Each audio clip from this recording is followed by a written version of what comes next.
Hello बच्चों, इस video के द्वारा हम 9th साइंस या विज्ञान का पार्ट 2 क्या हमारे आसपास के पदार्थ शुद्ध हैं के बारे में डिटेल में पढ़ेंगे। ये पूरा पार्ट 2 वीडियोस में कवर होगा, पार्ट 1 और पार्ट 2। ये पार्ट 1 वाला जो वीडियो है उसमें हम पढ़ेंगे मिश्रण, उसके प्रकार, विलयन, निलंबन और कोलाइडल के बारे में। और जो नेक्स्ट वीडियो होगा आपका, उसमें हम पढ़ेंगे मिश्रण को पृथक करने की विधियाँ और तत्व, यौगिक और मिश्रण में अंतर। तो इस तरह से आपका पूरा पार्ट जो है पूरा हो जाएगा। तो चलिए शुरू करते हैं आज का वीडियो।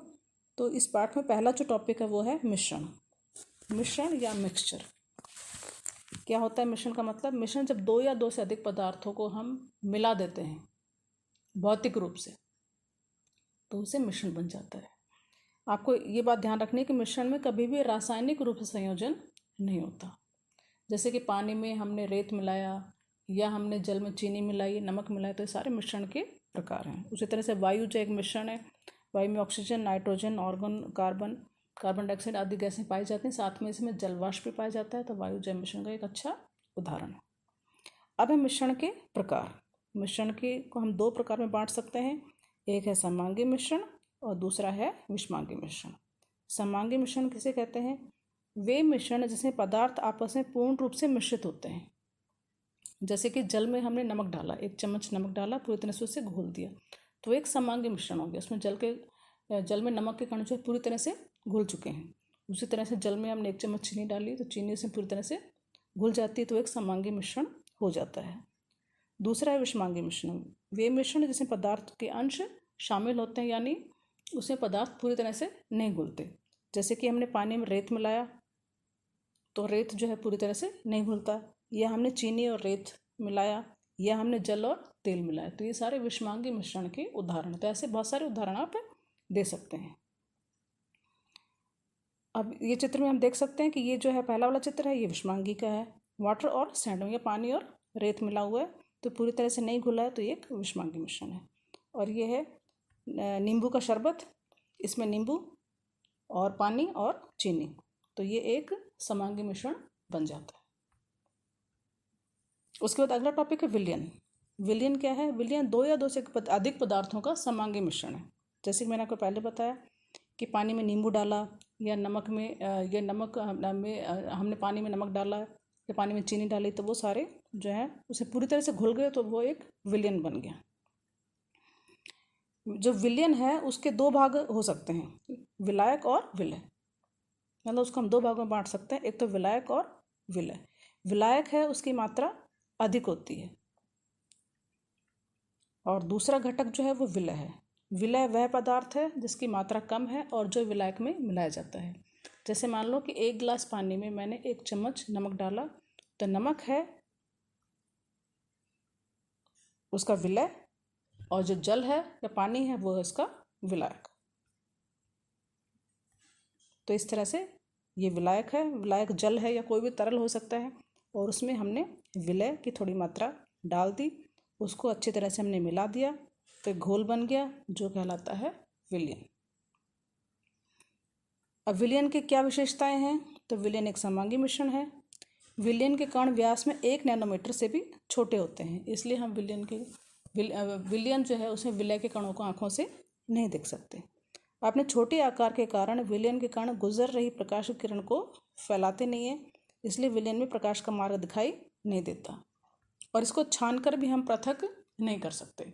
अगर पानी में हमने 1 चम्मच नमक मिला दिया तो उसको हम छानकर हम अलग नहीं कर सकते। इसको पृथक करने की दूसरी विधि है।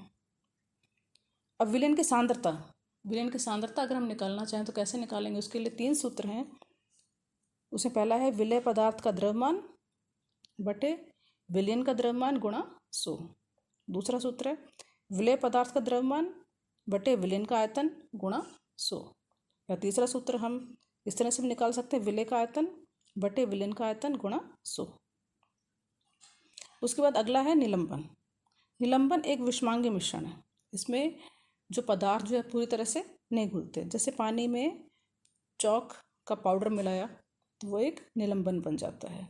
इस तरह से पानी में चौक का पाउडर मिलाया तो पूरी तरह से नहीं घुल रहा, पूरी तरह से उसमें घुलता नहीं है, तो पानी जो हमारा सफ़ेद हो गया। कुछ समय बाद जब उसको छोड़ देते हैं तो उसमें कण जो है नीचे बैठ जाते हैं, तो ये निलंबन की पहचान है। निलंबन में कुछ देर छोड़ने के बाद उसमें जो घुलित पदार्थ हैं वो धीरे धीरे नीचे बैठ जाते हैं। तो इस तरह से हम निलंबन की पहचान कर सकते हैं। निलंबन के गुणधर्म क्या हैं? यह एक विषमांगी मिश्रण है। इसके कण आँखों से देखे जा सकते हैं। तीसरा, ये निलंबित कण प्रकाश किरण को फैला देते हैं जिससे उसका मार्ग दृष्टिगोचर हो जाता है। चौथा, जब इसे शांत छोड़ देते हैं तब ये कण नीचे की ओर बैठ जाते हैं, अर्थात निलंबन अस्थायी होता है। और इसको छानने से या छानन विधि द्वारा हम छान कर इसको अलग कर सकते हैं। तो ये होगी निलंबन की विशेषताएं। अगला है कोलाइडल। अब कोलाइडल जो है एक ऐसा घोल होता है जो समांगी और विषमांगी मिश्रण दोनों के बीच की अवस्था है। तो कोलाइडल विलयन में कण जो है चकत्तों के रूप में दिखाई देते हैं, जैसे कि दूध कोलाइडल का उदाहरण है। शेविंग क्रीम, जेल, तो ये कोलाइडल के उदाहरण है। कोलाइडल की विशेषताएं क्या है? ये एक विषमांगी मिश्रण होता है। इसके कणों का आकार इतना छोटा होता है कि इन्हें आँखों से देखना संभव नहीं है। तीसरा, ये आकार इतने बड़े होते हैं कि ये प्रकाश की किरण को फैलाते हैं, यानी उसमें मार्ग जो है वो दिखाई देता है। और इन्हें शांत छोड़ने पर, ज़्यादा अधिक शांत छोड़ने पर ये तल पर बैठ जाते हैं। इन्हें छानन विधि द्वारा पृथक नहीं किया जा सकता और इनको पृथक करने की विधि जो है वो उसे अपकेंद्रीकरण कहते हैं। अब कोलाइडल के बहुत सारे उदाहरण हैं दैनिक जीवन में, जैसे एरोजोल एक कोलाइडल है। इसका उदाहरण है कोहरा, बादल का बनना। फिर धुआं भी जो है कोलाइडल का उदाहरण है। धुआं में जो एक पदार्थ ठोस होता है और एक पदार्थ गैस होता है। शेविंग क्रीम है, दूध है, मलाई है,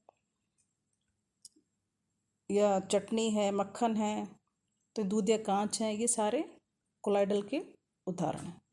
तो ये आप और जो है देख सकते हैं कि इसमें जो है वो कौन कौन से पदार्थ मिले। किसी में द्रव्य गैस होता है, किसी में ठोस होता है, किसी में ठोस द्रव्य होता है। तो इस तरह से इसके बहुत सारे उदाहरण हैं, वो आप इसमें देखकर और पढ़ सकते हैं। उसके बाद है टिंडल प्रभाव। इस पर प्रश्न आता है कई बार परीक्षा में, टिंडल प्रभाव किसे कहते हैं? तो जब प्रकाश की किरण कोलाइडल विलयन से टकराती हैं तो उसमें प्रकाश का पुंज दिखाई देता है या प्रकाश का मार्ग हमें दिखाई देता है, जिसे हम टिंडल प्रभाव कहते हैं।